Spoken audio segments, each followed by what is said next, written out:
इस महाबोधि महाविहार जो BTMC act की बात चल रही है, पहले तो इस एक्ट का नाम जो आया वो ही गलत है। संविधान इंसान की नौकरियां पढ़ेंगे, बहुत बड़ा उनका ग्रंथ है जो उन्होंने खुद लिखा है, जो प्रकाशित भी हो चुका है, जो हिंदी में। तो कहाँ कहाँ भारत के बहुत तीर्थ थे, एक एक चप्पे की इंच की नपाई इंसान ने किया हुआ है। 25 नवंबर 1956 को ये बात बोल के अपनी बात खत्म करूंगा। 25 नवंबर 1956 को डॉक्टर बाबा साहब अम्बेडकर काशी विद्यापीठ में थे। बनारस यूनिवर्सिटी में 9:30 बजे उनका लेक्चर था। ये तीसरा लेक्चर था उस महाविद्यालय विश्वविद्यालय यूनिवर्सिटी। वो क्या बोलते हैं, बहुत सारी भीड़ की जरूरत नहीं जो हल्ला मचा है, तलवार की धार की तरह 5 व्यक्तियों की जरूरत है।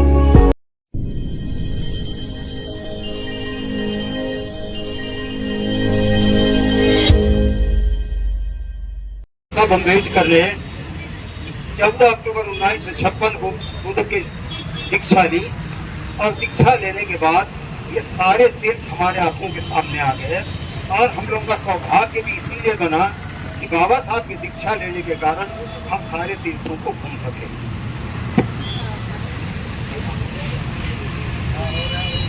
इस महाबोधि महाविहार जो बीटीएमसी एक्ट की बात चल रही है, पहले तो इस एक्ट का नाम जो आया वो ही गलत है, संवैधानिक शब्द नहीं है, क्योंकि महाबोधि टेम्पल नहीं है। हेलो ये महाविहार है और महाविहार शिक्षा का केंद्र था। वो सिर्फ पूजा पाठ करने का केंद्र नहीं था। जहाँ सिद्धार्थ ने ज्ञान की प्राप्ति की, संबोधि की प्राप्ति की, वो सिर्फ पूजा स्थल नहीं था, वो ज्ञान का केंद्र था। जैसे हमारे राजगीर नालंदा के विक्रमशिला के ये जो विश्वविद्यालय थे, उस तरह के विश्वविद्यालय उसके द्वारा संचालित हुआ करते थे, इसलिए वो ज्ञान का केंद्र था। अभी सवाल आया इस महाबोधि महाविहार को बनाया किसने। इतिहास के पन्नों को पढ़ने से पता चलता है कि सम्राट अशोक ने इस महाबोधि महाविहार को बनाया। और ये तब बने जब भारत में सम्राट अशोक ने बौद्ध धर्म को स्वीकार किया और उन्होंने 84,000 धर्म स्तूपों की और धार्मिक स्थलों की स्थापना उन्होंने की। लेकिन इसके पहले क्या वो जगह खाली थी, ऐसी बंजर थी? नहीं, इसके पहले भी वहां पर विहार थे। अशोक ने महाविहार बनाया, उसके पहले भी उस जगह पर विहार थे।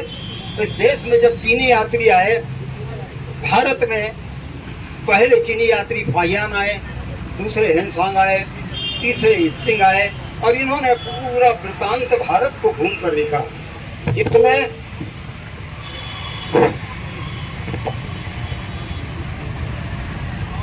जिसमें जो दूसरे यात्री भारत में आए, चीनी यात्री, नालंदा में शिक्षा प्राप्त करने के बाद संपूर्ण भारत का ह्वेनसांग ने भ्रमण किया, आंखों देखा दृश्य। ह्वेनसांग की डायरी आप पढ़ेंगे, बहुत बड़ा उनका ग्रंथ है जो उन्होंने खुद लिखा है, जो प्रकाशित भी हो चुका है, जो हिंदी में है। तो कहाँ कहाँ भारत के बौद्ध तीर्थ थे, एक एक चप्पे की इंच की नपाई ह्वेनसांग ने किया हुआ है। तो ह्वेनसांग लिखते हैं कि जिस अभी वर्तमान में जहां महाबोधि महाविहार हम कह रहे हैं, ह्वेनसांग के समय में यानी 7वीं शताब्दी के प्रारंभ में ह्वेनसांग यहाँ भारत आए, तो उस समय उन्होंने देखा कि वहां विहार था। सम्राट अशोक तो 200-300 साल बाद आए, भगवान बुद्ध के 300 साल बाद, लेकिन वहां पर बुद्ध विहार था। तो उस बुद्ध विहार का नाम क्या था? ह्वेनसांग लिखते हैं अनिमेष बुद्ध विहार नाम था उसका। भारत में संबोधि प्राप्ति का स्थल अनिमेष बुद्ध विहार नाम से ख्याति प्राप्त था। और अनिमेष का अर्थ होता है टकटकी लगाकर देखना, टकटकी लगाकर देखना। जैसे हम किसी चीज को बिना पलक मारे ऐसे देखते हैं, उसे हम अनिमेष कहते हैं। तो इस नाम से उस बुद्ध विहार का नाम था। और ये इसलिए पड़ा क्योंकि सिद्धार्थ ने जिस जगह पर उर्वेला पर संबोधि प्राप्ति के लिए प्रयास किया, प्रयत्न किया, तपस्या की, और जब उन्हें बुद्धत्व की प्राप्ति हुई तो 49 दिन यानी 7 सप्ताह उसी क्षेत्र पे जहां पर उन्होंने संबोधि की प्राप्ति की थी आनंद मनाते हुए बिताया, अलग अलग स्थानों पर। और सारा दृष्टिकोण उस जगह पर जो बोधि वृक्ष था, जिसकी जड़ के नीचे, जिसके पल्लवों के नीचे सिद्धार्थ ने रहकर तपस्या की और संबोधि की प्राप्ति की, उस बोधि वृक्ष को धन्यवाद देते हुए उन्होंने उस जगह 7 दिन अधिमेश होकर उस स्थल को देखा। और इसीलिए उस समय के जो श्रद्धावान लोगों ने वहां पर जो विहार बनाया, अनिमेष नाम से बुद्ध विहार बना। कालांतर में भारत में मौर्य साम्राज्य की स्थापना हुई। चंद्रगुप्त मौर्य, उनके सुपुत्र बिंदुसार मौर्य, उनके सुपुत्र सम्राट अशोक और उनके परपौत्र बृहद्रथ मौर्य। ये बड़ा लंबा इतिहास है। तो सम्राट अशोक ने बुद्ध धर्म को और संपूर्ण भारत को स्वर्ण युग में पहुंचाया। सोने की चिड़िया जो लोग भाषणों में बोलते हैं ना, भारत सोने की चिड़िया थी, अरे वो तो सम्राट अशोक का युग था। बोलने में बड़ी शर्म आती है लोगों को जो लंबे लंबे भाषण देते हैं ना कथा पुराणों में, सर सोने की चिड़िया थी भारत। अरे सोने की चिड़िया तो तब थी जब सम्राट अशोक का शासन काल था। ये संपूर्ण भारत बिखरा हुआ था। मौर्य साम्राज्य ने सारे भारत को, विखंडित भारत को अखंड भारत का निर्माण किया। अखंड भारत, ये मौर्य साम्राज्य की शक्ति थी। और इसीलिए सम्राट अशोक ने जब मौर्य साम्राज्य को संभाला तो संपूर्ण भारत में जब उसने शस्त्र डाल दिया कलिंग विजय के बाद और बौद्ध धर्म को ग्रहण कर लिया, तो सारे बौद्ध स्थलों का उसने निरीक्षण किया, क्षतिग्रस्त लोगों का जीर्णोद्धार किया। उसी समय इस अधिवेश बुद्ध विहार का भी सम्राट अशोक ने जीर्णोद्धार किया। प्रिय उपासक उपासिकाओं, इतिहास करवटें बदलता है। सम्राट अशोक का शासनकाल चला गया। सम्राट अशोक के शासनकाल में विद्रोही या दुश्मन कभी आंख उठाकर भी देखने की हिम्मत नहीं करते थे। सम्राट अशोक के इस संसार से विदा लेने के बाद उनके परपौत्र बृहद्रथ जब सत्ता पर बैठे, मौर्य साम्राज्य को संभाला, तो उन्हीं के सेनापति पुष्यमित्र शुंग ने उनकी हत्या कर दी और इस तरह मौर्य साम्राज्य पूरे हमेशा के लिए भारत से नष्ट हो गया। और उसके बाद बौद्ध धर्म का पतन चालू हुआ। बृहद्रथ मौर्य की जब हत्या पुष्यमित्र शुंग ने की और शुंग वंश की स्थापना इस भारत में की, भारत के इतिहास को पढ़ने वाले लोगों को पता होगा कि भारत में शुंग वंश नाम से एक वंश चला, ये वही शुंग था। तो उसने एक आज्ञा निकाली कि जो व्यक्ति एक बौद्ध भिक्षु का सिर काट कर लाएगा उसे 100 स्वर्ण मुद्राएं दी जाएंगी। 100 सोने की मुद्राएं दी जाएंगी। कब? यदि कोई एक बौद्ध भिक्षु या भिक्षुणी का सिर काट कर लाए। तो क्या हुआ तमाशा? स्वर्ण मुद्राओं की लालच में लोगों ने बौद्ध भिक्षुओं की हत्या शुरू कर दी। हत्या शुरू कर दी। ये बौद्ध धर्म ऐसे ही नष्ट नहीं हुआ, इसके नष्ट होने के पीछे बहुत बड़ा इतिहास है। तो ब्राह्मणवादी शुंग ने, पुष्यमित्र सिंह ने ये निकाला आदेश और भिक्षुओं पर वार प्रारंभ हो गया। और भिक्षुओं को प्राण बचाने के लिए, हम जो बोलते हैं चीन में बौद्ध धर्म पहुंचा, रूस में पहुंचा है ना, लंका में पहुंचा, थाईलैंड में पहुंचा, म्यांमार में पहुंचा। अरे ऐसे ही पहुंचा क्या? उस हत्याओं के भय के मारे जो भिक्षु प्राण बचाने के लिए भारत की भूमि को छोड़कर गए, तो जहां गए उन्होंने बुद्ध धर्म का प्रचार किया। इस तरह उस संकट काल में भी भगवान बुद्ध का ज्ञान आया और उस संकट काल में भी भारत से बुद्ध धर्म विदेश की ओर चला गया। जब भारत में बौद्ध धर्म रहा ही नहीं, बौद्ध धर्म के अनुयायी भयभीत होकर या तो ब्राह्मण धर्म में चले गए या अन्य धर्मों में चले गए, तो बौद्ध धर्म शून्य हो गया। तो जब बौद्ध धर्म शून्य हो गया तो बौद्ध धर्म के धार्मिक स्थलों को लोगों ने कब्जा कर लिया, सवर्णों ने कब्जा कर लिया, पंडित पुरोहितों ने कब्जा कर लिया।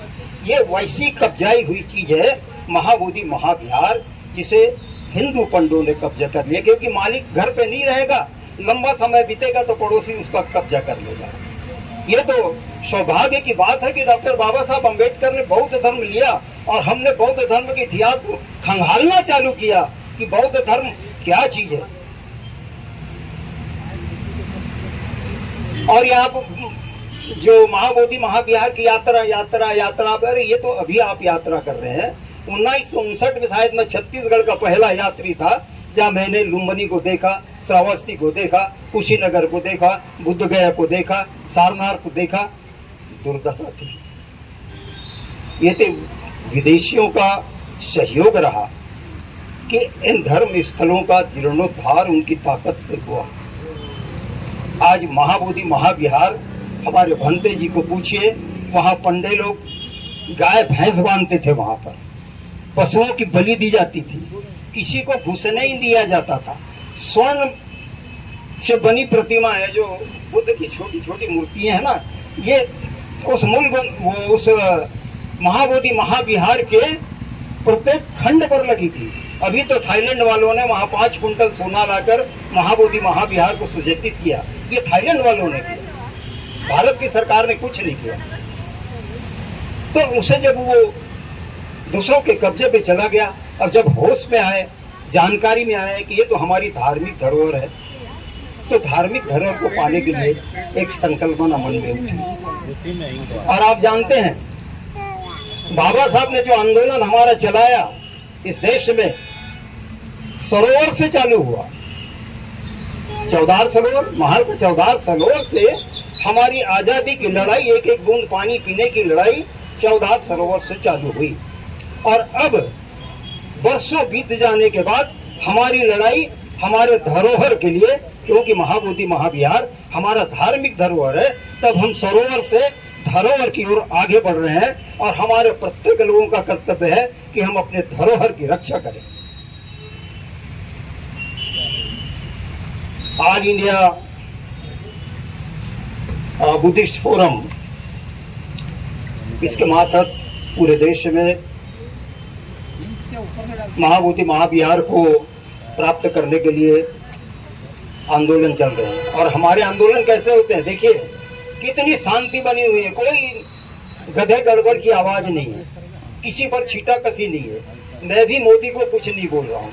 मोदी को बोल दूंगा, मोदी बोलेगा मैं तो भारत जाता हूँ तो बुद्ध का नाम लेता हूँ। नाम लेते जा, काम तू दूसरा करते जा, ये मोदी का काम है। अमित शाह को बोलूंगा तो बोलेगा भाई ऐसे ही चलते रहेगा, हम तो राम नाम वाले हैं, आप कहाँ से बुद्ध विहार को घुसे रहे हो। तो ये सरकार के जो धर्म है इस तरह चल रहे हैं। अभी मामला कोर्ट में है, इसलिए मैं कोर्ट की तरफ एक भी बात नहीं बोलूंगा, क्योंकि हम ऐसी कोई बात नहीं बोलेंगे कि लोगों को ये कहने का मौका मिले कि ये लोग आंदोलन करके कोर्ट को प्रभावित कर रहे हैं। हम कोर्ट को प्रभावित नहीं करेंगे, कोर्ट अपना फैसला दे, हमारे पक्ष दे मत दे, लेकिन वो बुद्ध विहार तो हमारा है ही, उसे प्राप्त करेंगे। तो ये लड़ाई चल रही है। तो पूरे हमारे छत्तीसगढ़ में पूज्य धम्मतप जी को इसका संयोजक बनाया गया, प्रभारी बनाया गया है। अभी भंते जी के साथ, चूंकि भंते जी के साथ ही मेरा ज्यादा घूमना है, होता है मेरे साथ। इधर देखो, उधर उपस्थित 25 नवंबर 1956 को ये बात बोल के अपनी बात खत्म करूंगा। 25 नवंबर 1956 को डॉक्टर बाबा साहब अम्बेडकर काशी विद्यापीठ में थे। बनारस यूनिवर्सिटी में 9:30 बजे उनका लेक्चर था। ये तीसरा लेक्चर था उस महाविद्यालय, विश्वविद्यालय में, यूनिवर्सिटी। वो क्या बोलते हैं, बहुत सारी भीड़ की जरूरत नहीं जो हल्ला मचा है। तलवार की धार की तरह 5 व्यक्तियों की जरूरत है। ये 5 व्यक्ति सब कुछ कर सकते हैं। और बाबा साहब ने बात क्यों बोली, क्योंकि बाबा साहब ने भगवान बुद्ध का जीवन पढ़ा था कि 5 ही शिष्य बने थे बुद्ध के, कौंडिन्य, वक्र, भद्य, महानाम, अश्वजित। ये 5 शिष्यों ने सारे विश्व में बौद्ध धर्म को फैला दिया, 5 व्यक्तियों ने, क्योंकि तलवार की धार की तरह सच्चे थे, पक्के थे, बुद्ध के कट्टर अनुयायी थे। उनको देखकर अब तांता लग गया बौद्ध भिक्षुओं का। श्रेष्ठी आ गए, धनपति आ गए, व्यापारी आ गए, किसान आ गए, मजदूर आ गए, राजपूत आ गए, क्षत्रिय आ गए, शूद्र आ गए, और मजदूर किसान भी आकर बौद्ध धर्म में सर्व। तो कारवां बढ़ते चला गया। तो हमें एकता के साथ रहना है। और भी मेरे साथी यहाँ पर बोलेंगे, और थोड़ा सा मेरे